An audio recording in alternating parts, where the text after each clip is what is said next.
सम्मान यात्रा पर, क्या उद्देश्य है उसका और क्या इससे जो है आप संदेश देना चाहते हैं? सहारनपुर से लेकर सोनभद्र तक 200 निषाद बाहुल कश्यप बाहुल सीटें हैं, जिसमें लगभग हम 70,000 से 1 लाख वोट में रहे हैं। संविधान में सबको अधिकार लिखा हुआ है, वोट देने का अधिकार, मानवाधिकार, लेकिन लोग कमजोर जो हैं उन्हें अवसर प्रदान करने का भी अधिकार है।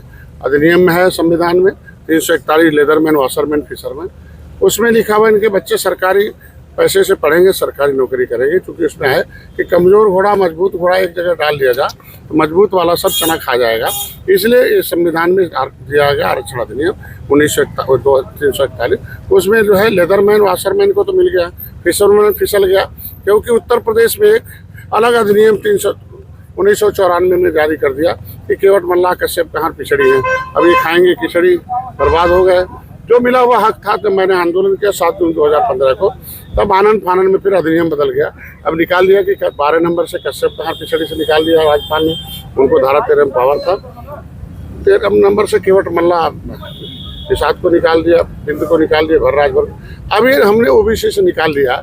अगर ओबीसी से हम निकले तो 27% 9% निकले और 32 में जुड़ जाए, और इनको जो सुविधा अनुसूचित जाति की दिल्ली से अधिनियम में मिला हुआ, और यहाँ राज्यपाल ने भी 31 दिसंबर 2016 को अधिनियम जारी कर दी कि नहीं, इस अधिसूचना से इन्हें अनुसूचित जाति की सुविधा दी जाए। तब ये अनुसूचित जाति के हकदार हैं। ये जो है माननीय मुख्यमंत्री जी ने हमारी आवाज़ पहले थे, अभी आरजीआई ने लिख दिया, ये लागू है, लेकिन जिसे लेना है, जिससे प्राप्त होना है, इन्हें बताना पड़ना है, इन्हें समझाना पड़ेगा कि तुम्हारा लूटने वाले लोगों को भगाओ और दिलाने वाले के साथ आओ। और जितने भी इनके समाज के तमाम नेता ऐसे थे जो कांग्रेस में, सपा बसपा में थे, इन्हीं के सामने इनके बच्चों का भविष्य लूटा गया। मतलब ओबीसी नाम पढ़ रहा था तो नहीं रोके, जब बरकती की जमीन छीनी जा रही थी बसपा में, तब वही लोग वहाँ बर्बाद हुए निषाद, और वो सपा बसपा भी समाप्त हो गई। अब वही पार्टी में फिर भाजपा में आए हुए हैं।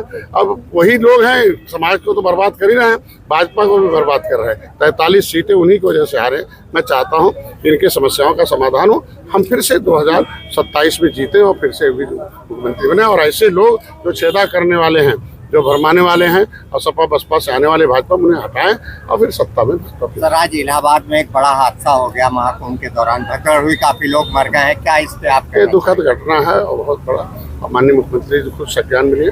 मैं जनता से अपील करूंगा शांति से अफवाहों पर ध्यान न दे, जहां मौका मिले वहीं स्नान करने, वहां सेंटर पर जाने की आवश्यकता। और इस घटना में दुखी हैं हम लोग, सारे लोग हताहत हैं। माननीय मुख्यमंत्री जी खुद इस कमान को संभाले हुए, आगे ऐसी घटना न घटे उसके लिए हम लोग।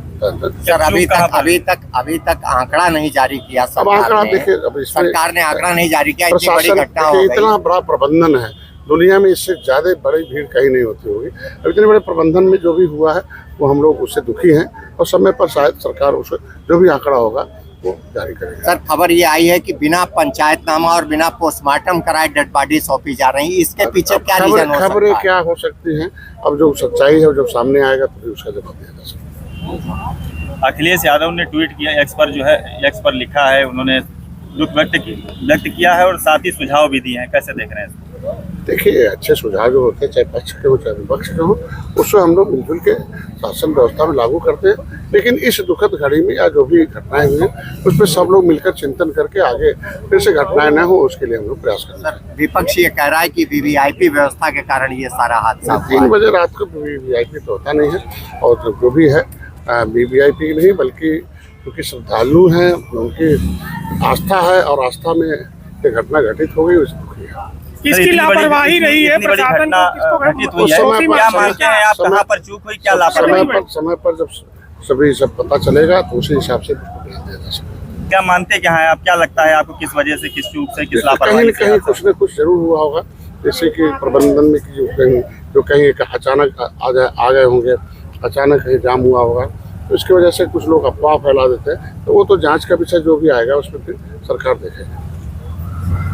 एक आपने बयान दिया आज हरदोई में कि इतने बड़े आयोजन में छोटी मोटी घटनाएं हो जाती हैं। नहीं, ऐसा नहीं। मैंने बयान दिया कि बड़ा आयोजन है, प्रबंधन बड़ा है, और घटना दुखद है, और दुखद घटना पर हम लोग खेद जता रहे हैं। सर, इसमें जो बयान है आपका, आपने कहा है कि इतने बड़े आयोजन में छोटी मोटी घटनाएं, आप इस घटना नहीं, मैंने कहा नहीं, घटना बड़ी है, हम छोटी नहीं मान रहे, जुबान से चूक है, लेकिन ये दुखद घटना मैंने कहा, दुखद की जगह पर छोटी होगी।